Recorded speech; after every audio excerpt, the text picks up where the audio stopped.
Listen, on the You Think You Know Sports podcast, we get into everybody, all 138 college football teams in the FBS. And I realize that for some of them, there's not quite as big of a fan base, but we want to treat everybody the same. I think that's very important. And today we're talking about the Rice Owls.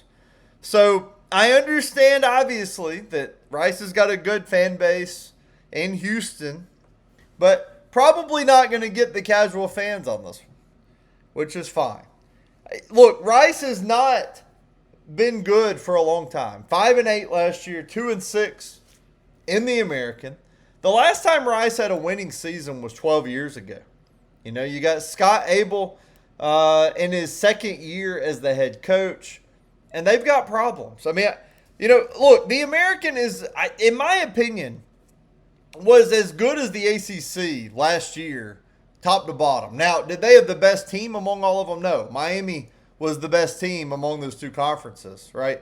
But I felt like Tulane and Navy and South Florida, and Tulane, obviously, could have played with any of those teams in the ACC, and we saw that. I mean, we saw the Duke-Tulane game last year, right? Like, we have seen the American grow and be great. I think East Carolina was pretty good last year. These teams are all going to look different this year.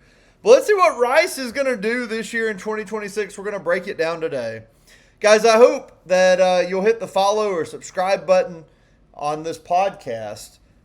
You can find us anywhere that you can find podcasts. Apple Music, Amazon Music, Spotify. We're on YouTube. This really started with a TikTok page. I have over 10,000 followers on TikTok. All the other social media outlets are brand new here, including the podcast. So just come hang out with us if you love talking college football, the NFL, college basketball. I am a sports junkie who has had quite a few years working in local media outlets. So happy to be doing the podcast now. But let's get to Rice, man. Let's get to Rice. There's really no way to sugarcoat it. This was a team that averaged 17 points a game last year. Number 123 in the country. Only 289 yards per game. Again, number 128 in the country, even worse. Their opponents averaged 34 points per game. So they were getting outscored on average 34-17. Gave up 416 yards per game. They converted only 33% of third down conversions. Number 110 in the country. And they ran the ball on 72% of their plays on offense, which was the fourth most. I mean, basically the service academies are the only program that ran the ball more than Rice, right? I mean, it's crazy how much Rice ran the football last year and how little they threw it, considering how often they were behind. The quarterback situation, so Chase Jenkins is gone. He's now at Kansas.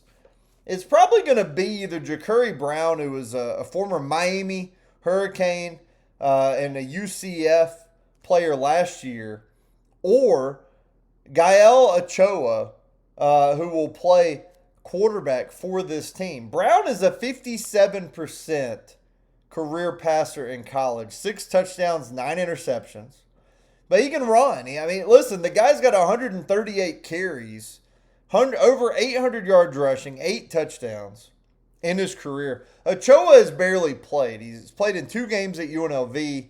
No pass attempts. He had 2 carries, -3 yards, right? So you would have to believe that Ja'Cory Brown is the favorite to be the quarterback for Rice going into the year. Brown, as I said, is also a really good runner, 6'4", about 200 pounds. And look, if you're going to run it the way that Rice runs it, you need a running back that's going to help carry some of that load, a quarterback that's going to carry some of that load. They definitely have a running back who can carry some of that load. Quenton Jackson is back at running back. And he had 180 carries, 889 yards last year, 6 touchdowns. So you can kind of see where this is going, right? Rice is going to run the football, especially if Brown is the quarterback, as you would expect. They have 2 offensive linemen back. Luke Miller, Patrick Valent are both back on an offensive line that obviously could move people off the ball last year.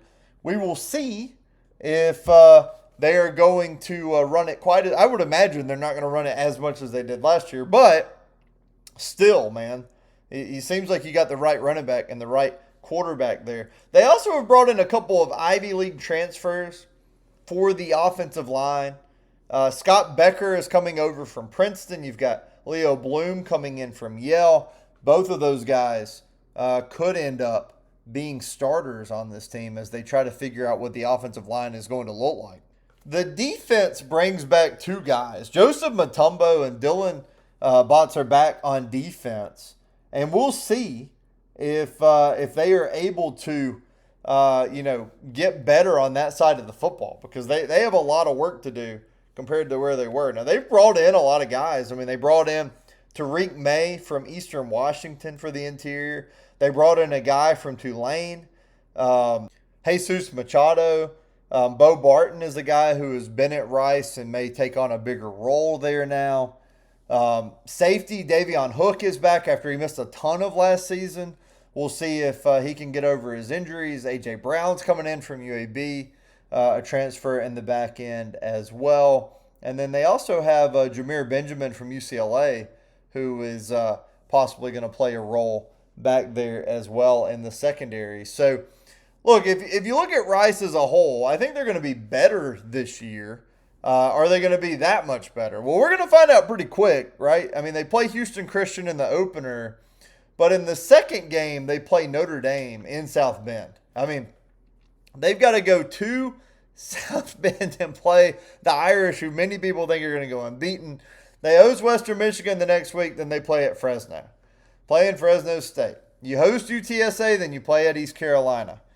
Host Tulsa, then you play at Florida Atlantic and at North Texas back-to-back. Feels like Florida Atlantic is going to be a lot better than they were last year. North Texas is going to take a step back without Drew Mestemaker, without Eric Morris. And you host Tulane on November 14th. 5 days later, you play at Temple. And then you host Army, who has got one of the biggest snap percentage returnees numbers of any team in the country, right? So they have a huge number of their snaps back on offense. So Army is going to be really difficult to deal with this year.